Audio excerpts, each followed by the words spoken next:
এই নিন দিদি, এতদিন পর আপনি সুস্থ হয়েছেন। ও আপনার জন্য মাছ নিয়ে এসেছে, মাথাটা আপনিই খান। না না বউ, আমি আর মাছের মাথা খাবো না, আমাকে শাক পাতা দাও। শাক পাতা খাবে তুমি? ওসব কি তোমার ভালো লাগবে?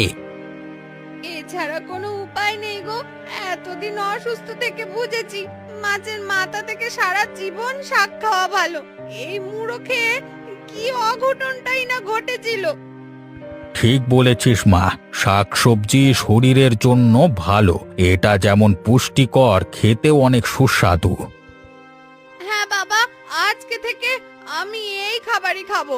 ওসব দামি খাবারে আমার রুচি উঠে গেছে।